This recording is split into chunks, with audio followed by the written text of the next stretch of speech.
লৈ আহিছোঁ। প্ৰতীক হাজেলাৰ বিৰুদ্ধে CIDত গোচৰ এপিডব্লিউৰ লগতে কৈছে ধনৰ অপব্যয়ৰ ব্যাখ্যা বিচাৰিলে NRCৰ অডিট ৰিপৰ্টত চকু ফুৰালে সকলো কথা জল পট হৈ জিলিকি উঠিব। ৰাষ্ট্ৰীয় নাগৰিক পঞ্জীয়ন প্ৰক্ৰিয়াত একাংশ দেশদ্ৰোহী অবৈধ বিদেশী ৰক্ষকৰূপী পুঁজিপতি দালালৰ হৈ কাম কৰিছিল বুলি মহা অভিযোগ NRCৰ প্ৰাক্তন মুখ্য সমন্বয়ক প্ৰতীক হাজেলাৰ বিৰুদ্ধে। এই প্ৰক্ৰিয়াটোত অসমত অবৈধভাৱে প্ৰৱেশ কৰি এক বিশেষ ৰাজনৈতিক গোষ্ঠীৰ ভোট বেংক হিচাপে ব্যৱহৃত হৈ থকা অবৈধ বিদেশী নাগৰিকক চিৰদিনলৈ এই ৰাজ্যৰ স্থায়ী নাগৰিকৰ মৰ্যাদা দি NRCৰ যোগেদি ভাৰতীয়কৰণৰ এক ষড়যন্ত্ৰত লিপ্ত হোৱাৰো ভয়ংকৰ অভিযোগ প্ৰতীক হাজেলাৰ বিৰুদ্ধে। এপিডব্লিউৰ অভিযোগ, এই প্ৰক্ৰিয়াত পৰ্যায়ক্ৰমে উক্ত অবৈধ বিদেশী ৰক্ষাৰক পুঁজিপতি দালাল চক্ৰৰ হাতোৰাত আবদ্ধ হৈ পৰিছিল, যাৰ দ্বাৰা হাজেলালৈ মনে বিচৰা সকলো বৈভৱ আদায় কৰিব পাৰিছিল আৰু বিনিময়ত এনে এক পানী নসৰকা প্ৰক্ৰিয়া আৰু ব্যৱস্থাপনা তৈয়াৰ কৰি লৈছিল, য'ত এজনো অবৈধ বিদেশীৰ নাম যাতে বাদ পৰি নাযায় তাৰ বাবে সৰ্বোচ্চ পন্থা হাতত লৈছিল আৰু সমগ্ৰ এই পদ্ধতিটোত ন্যস্তৰ স্বাৰ্থ সিদ্ধিৰ বাবে বৌদ্ধিক, সামাজিক, ন্যায়িক যি ব্যৱস্থাই প্ৰয়োজন নহওক কিয় অতি দক্ষতাৰে এই ব্যৱস্থাপনা তৈয়াৰ কৰি লৈছিল। লগতে এপিডব্লিউৰ দাবী, প্ৰক্ৰিয়াটোৰ ব্যৱস্থাপনাৰ বাবে যিমান ধনৰ প্ৰয়োজন সিমান ধন বিভিন্ন চক্ৰান্তৰে ব্যয় কৰিছিল। এপিডব্লিউৰ লগতে কয়, ধনৰ অপব্যয়ৰ ব্যাখ্যা বিচাৰিলে NRCৰ অডিট ৰিপৰ্টত চকু ফুৰালে সকলো কথা জল পট হৈ জিলিকি উঠিব। প্ৰেছ বিজ্ঞপ্তিটোত এপিডব্লিউৱে লগতে আপেক্ষেৰে কৈছে, আমি চিঞৰি আছোঁ, প্ৰমাণ দিছোঁ, এজাহাৰ দাখিল কৰিছোঁ, চৰকাৰক প্ৰতীক হাজেলাৰ বিৰুদ্ধে আইনী ব্যৱস্থা ল'ব পৰা সকলো পথ মুকলি কৰি দিয়াৰ পাছতো আনহাতে নালাগে আমাৰ বিভিন্ন এজাহাৰৰ ওপৰত তদন্তকাৰী বিষয়ে যথেষ্ট পৰিমাণে তথ্য প্ৰমাণ সাজু কৰাৰ পাছতো আগৰ চৰকাৰৰ গৃহ বিভাগৰ প্ৰতীক হাজেলাৰ ওপৰত হাত দিবলৈ কলিজা নহ'ল। ইয়াৰ অন্যতম কাৰণ হ'ল আমি দিছপুৰ আগতেই কৈ থোৱা গৃহ বিভাগত এৰি যোৱা প্ৰতীক হাজেলাৰ শাখা প্ৰশাখাবোৰ। এই শাখা প্ৰশাখাবোৰে হাজেলাৰে বিৰুদ্ধে যোৱা প্ৰতিটো তদন্তৰ ফাইল দিছপুৰত গাপ দি ৰাখিছিল। এই বিভিন্ন দিশবোৰৰ ওপৰত লক্ষ্য ৰাখি আমি আজি এখন নতুন এজাহাৰ অসম আৰক্ষীৰ অপৰাধ অনুসন্ধান শাখা চমুকৈ CIDত দাখিল কৰিছোঁ।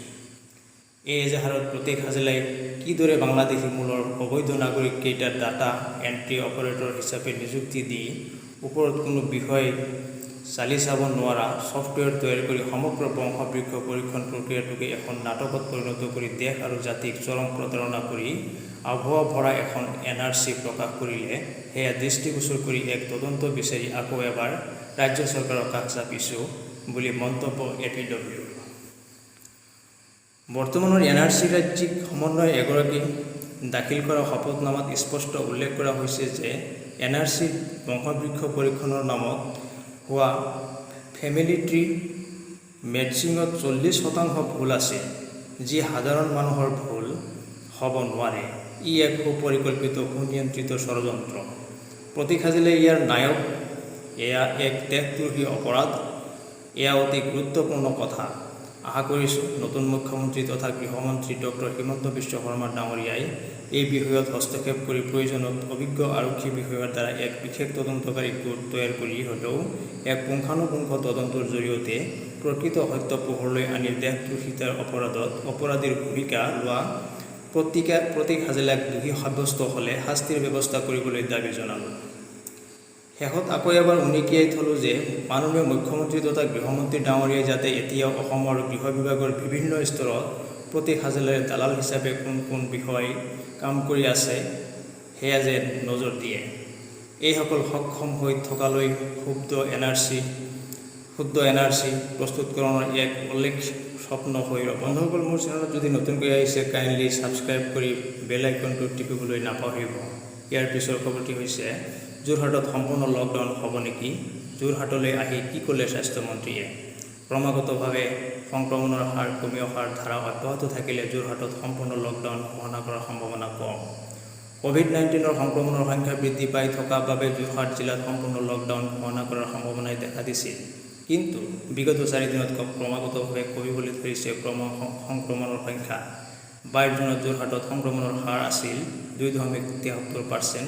বিগত কিছুদিনৰ উদ্বেগজনক পৰিস্থিতিৰ বিপৰীতে যোৰহাটত ধীৰে ধীৰে হ্ৰাস পাবলৈ ধৰিছে কোভিড সংক্ৰমণৰ হাৰ। বিগত 4 দিনত যোৰহাটত ক্ৰমাৎ কমিবলৈ ধৰিছে সংক্ৰমিত হোৱা লোকৰ সংখ্যা। কিন্তু বৃদ্ধি পাই আছে মৃত্যুৰ সংখ্যা। যোৱা 15 জুনত যোৰহাটত সংক্ৰমণৰ হাৰ আছিল 4.05%, 16 জুনত আছিল 4.69%, 17 জুনত আছিল 5.08%, 18 জুনত সংক্ৰমণৰ হাৰ আছিল 5.88%, কিন্তু 19 জুনৰ পৰা ধাৰাবাহিকভাৱে কমিবলৈ ধৰে সংক্ৰমণ। যোৰহাটত 19, 20 আৰু 21 জুনত সংক্ৰমণৰ হাৰ আছিল ক্ৰমে 3.22%, 3.5% আৰু 2.86%। সংক্ৰমণ হাৰ পাই এই হাৰ হয়গৈ 2.73%। আনহাতে বিগত 8 দিনত যোৰহাটত 21 জন ক'ভিড-19 আক্ৰান্ত লোকৰ মৃত্যু হৈছে। 21 জুন পৰ্যন্ত যোৰহাট জিলাত 17টা স্থান মাইক্ৰ কণ্টেইনমেণ্ট জ'ন হিচাপে ঘোষণা কৰা হৈছে। আনহাতে যোৰহাট জিলাত বৰ্তমানলৈকে 2 লক্ষাধিক লোকে ভেকচিন গ্ৰহণ কৰিছে। অহা কেইদিনমানৰ ভিতৰত যোৰহাট নগৰৰ পথৰ কাষৰ ব্যৱসায়ীসকলক ভেকচিন প্ৰদান কৰাৰ ব্যৱস্থা হাতত লোৱাৰ লগতে যোৰহাটৰ 86খন চাহ বাগিচা আৰু স্পৰ্শকাতৰ অঞ্চলসমূহত দ্ৰুতগতিত ভেকচিন প্ৰদানৰ ব্যৱস্থা ল'ব বুলি যোৰহাট জিলা প্ৰশাসনৰ তৰফৰ পৰা জানিবলৈ দিছে। পথৰ কাষৰ ব্যৱসায়ীসকলৰ পৰা ক'ভিড সংক্ৰমণ হোৱাৰ সম্ভাৱনা অধিক। আমি 2-3 দিনৰ ভিতৰতে এই ব্যৱসায়ীসকলক ভেকচিন প্ৰদানৰ ব্যৱস্থা কৰিম। যোৰহাটত শেহতীয়াকৈ বিগত কেইদিনত সংক্ৰমণৰ হাৰ হ্ৰাস পাইছে। যোৰহাটৰ স্বাস্থ্য বিভাগৰ অতিৰিক্ত উপায়ুক্ত বিশ্বজিৎ ফুকনে এনেদৰে কয়। আনহাতে মঙলবাৰে বিয়লি যোৰহাটত উপস্থিত হয় স্বাস্থ্যমন্ত্ৰী কেশৱ মহন্ত। জিলাখনৰ ক'ভিড পৰিস্থিতিৰ বুজ লোৱাৰ লগতে যোৰহাট BEd কলেজত স্থাপন কৰা মডেল ভেকচিনেশ্যন চেণ্টাৰটো পৰিদৰ্শন কৰে মন্ত্ৰীগৰাকীয়ে। যোৰহাটত শেহতীয়াকৈ ক'ভিড সংক্ৰমণৰ হাৰ কিছু কমিছে যদিও শেহতীয়া সকলো তথ্য বিশ্লেষণ কৰি লকডাউন সন্দৰ্ভত মুখ্যমন্ত্ৰীয়ে সিদ্ধান্ত ল'ব বুলি স্বাস্থ্যমন্ত্ৰী এগৰাকীয়ে জানিবলৈ দিয়ে। আনহাতে যোৰহাটত ক'ভিড সংক্ৰমণত ব্যক্তিৰ মৃত্যুৰ হাৰ বৃদ্ধি পোৱা সন্দৰ্ভত স্বাস্থ্যমন্ত্ৰীগৰাকীয়ে কয় যে অন্যান্য ৰোগত আক্ৰান্ত হৈও ক'ভিড সংক্ৰমিত লোকৰ মৃত্যু হৈছে। আনহাতে ক'ভিড নিগেটিভ হোৱাৰ পিছতো একাংশ লোক মৃত্যু হৈছে। সেয়েহে চৰকাৰে এই বিষয় দুটাৰ ওপৰত দৃষ্টি ৰাখি ব্যৱস্থা গ্ৰহণ কৰিছে বুলি জানিবলৈ দিয়ে স্বাস্থ্যমন্ত্ৰী কেশৱ মহন্তই। ক্ৰমাগতভাৱে সংক্ৰমণৰ হাৰ কমি অহাৰ ধাৰা অব্যাহত থাকিলে যোৰহাটত সম্পূৰ্ণ লকডাউন ঘোষণা কৰাৰ সম্ভাৱনা কম। কিন্তু সেয়া সম্পূৰ্ণৰূপে নিৰ্ভৰ কৰিছে চৰকাৰৰ পৰ্যালোচনা বৈঠকৰ ওপৰত। বন্ধুসকল, ইয়াৰ পিছৰ খবৰটি হৈছে টেট উত্তীৰ্ণ BEd অধ্যয়নৰত শিক্ষাৰ্থীৰ বাবে ভাল খবৰ দিলে শিক্ষামন্ত্ৰী ৰণোজ পেগুৱে। টেট উত্তীৰ্ণ দুমোজা ভাঙিলে শিক্ষামন্ত্ৰীয়ে। মুখ্যমন্ত্ৰী ডক্টৰ হিমন্ত বিশ্ব শৰ্মা নেতৃত্বাধীন চৰকাৰে শীঘ্ৰে 1 লাখ শিক্ষিত নিবনুৱাক চৰকাৰী চাকৰি প্ৰদানৰ প্ৰতিশ্ৰুতি দিছে। লগতে প্ৰতিটো বিভাগত কিদৰে অধিক গতিশীল কৰিব পাৰি সেইফালেও যাৱতীয় প্ৰস্তুতি অব্যাহত ৰাখিছে বুলি জানিব পৰা গৈছে। মূলতঃ শিক্ষা, আৰক্ষী আদি গুৰুত্বপূৰ্ণ বিভাগসমূহত অধিক নিযুক্তিৰ ব্যৱস্থা কৰি পৰিৱৰ্তনৰ লগতে শিক্ষিত নিবনুৱাৰ সংস্থাপনৰ বিষয়টো ৰাজহুৱা কৰিছে। তেনে সময়তে টেট উত্তীৰ্ণ তথা BEd অধ্যয়নৰত চতুৰ্থ ষাণ্মাসিক শিক্ষাৰ্থীসকলৰ বাবে ভাল খবৰ দিছে ৰাজ্যৰ শিক্ষামন্ত্ৰী ৰণোজ পেগুৱে। উল্লেখ্য যে ৰাজ্যৰ শিক্ষা ব্যৱস্থাত COVID-19 বাৰুকৈ প্ৰভাৱ পেলোৱাৰ সময়ত টেট উত্তীৰ্ণ তথা BEdৰ চতুৰ্থ ষাণ্মাসিক অধ্যয়নৰ শিক্ষাৰ্থীসকলে শিক্ষক পদত আবেদন কৰিব পাৰিব নে নোৱাৰে সেই লৈ দোমোজা আছিল। কিয়নো 2019 বৰ্ষৰ ডিব্ৰুগড় বিশ্ববিদ্যালয়ৰ অধীনত BEd অধ্যয়নৰত শিক্ষাৰ্থীসকলে তৃতীয় ষাণ্মাসিক পৰীক্ষাত অৱতীৰ্ণ হ'বলৈ নাপালে যদিও সম্প্ৰতি চতুৰ্থ ষাণ্মাসিক তেওঁলোকক নামভৰ্তি কৰিবলৈ দিলে। কিন্তু COVID-19 পৰিণতিত তেওঁলোকৰ পাঠ্যক্ৰম সম্পূৰ্ণ হোৱাত পলম হোৱাৰ বাবে এতিয়া শিক্ষা বিভাগৰ চাকৰিত এইসকল আবেদন কৰিব পাৰিবনে নাই সেই লৈ সন্দেহৰ আৱৰ্ত আছে। তেনে সময়তে নিউজ 18ৰ সৈতে হোৱা এক সাক্ষাৎকাৰত শিক্ষামন্ত্ৰীগৰাকীয়ে কয়, 2019 বৰ্ষৰ টেট উত্তীৰ্ণ BEdৰ ছাত্ৰ-ছাত্ৰীসকলে এই ক্ষেত্ৰত ইতিবাচক সঁহাৰি পাব। শিক্ষক পদৰ নিযুক্তিৰ বিজ্ঞাপন প্ৰকাশ হোৱাৰ পূৰ্বেই পৰিস্থিতিত নিয়ন্ত্ৰণলৈ আহিব আৰু সকলো পৰীক্ষা অনুষ্ঠিত কৰা হ'ব। এই ক্ষেত্ৰত তেওঁলোকে চিন্তা কৰিবলগীয়া কোনো কাৰণ নাই।